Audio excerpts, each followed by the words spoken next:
In this video I want to look at making this fairly modern looking image and to make it look like this sort of old and faded image on an old piece of vellum or something like that. So it's a fairly quick process. So we'll start off, I'll get rid of this image. So we have our trolley bus image or tram, and I got this image and the background I'm going to use from Pixaby.com, and I will add a link to both of those images in the description for this video.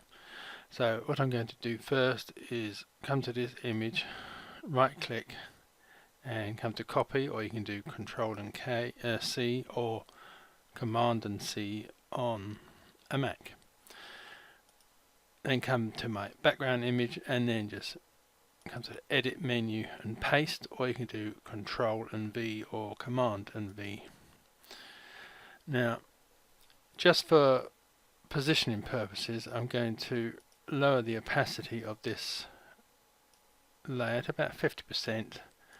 Come to the Move tool, and I'm just going to position it in an area of this background where I get a sort of a nice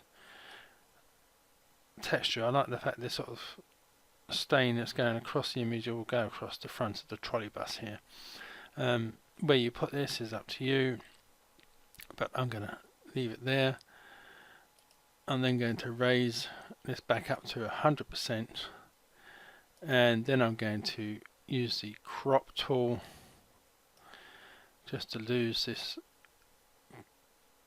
background area which I no longer want, and I'm just going to come slightly inside this image so I don't have any sort of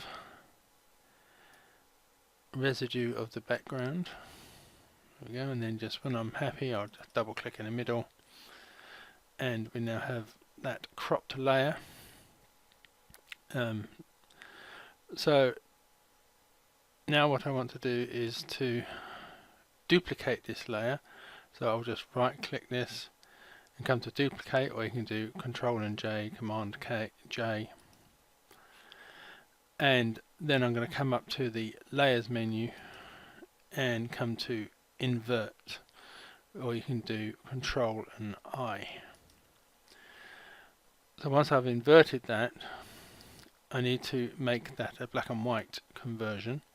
So I will add an adjustment which is black and white,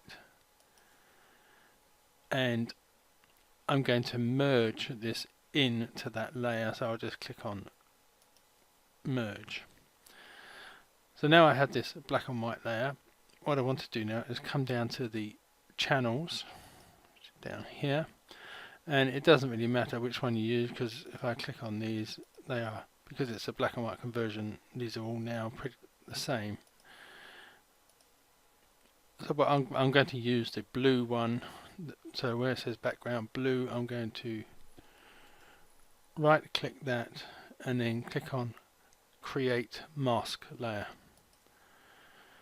like that. So I am then going to create a new pixel layer above this mask, and I'm going to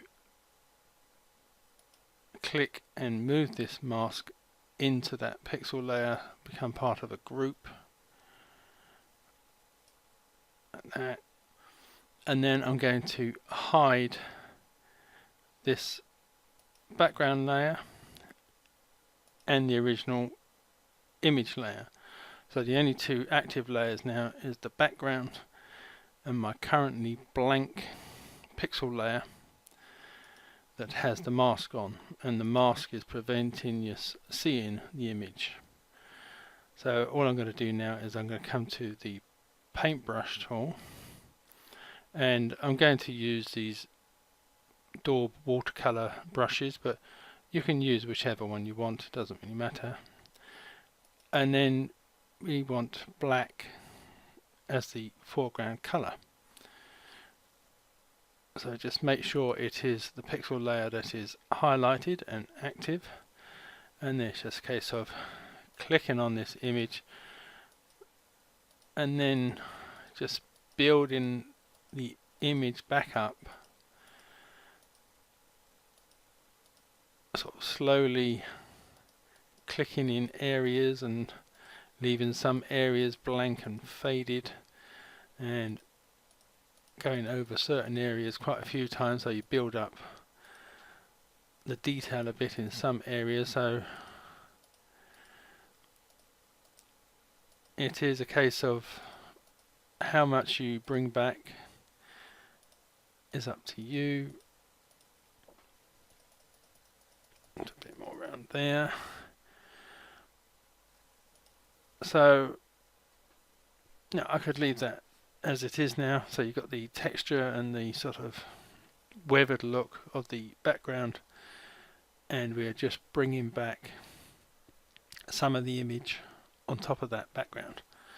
So I'm sort of quite happy with that. Maybe just do a few more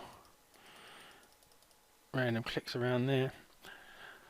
So what we're going to do now is save this, or probably better still, export this as a JPEG under a new name, and basically that is it. So thank you for watching, and goodbye.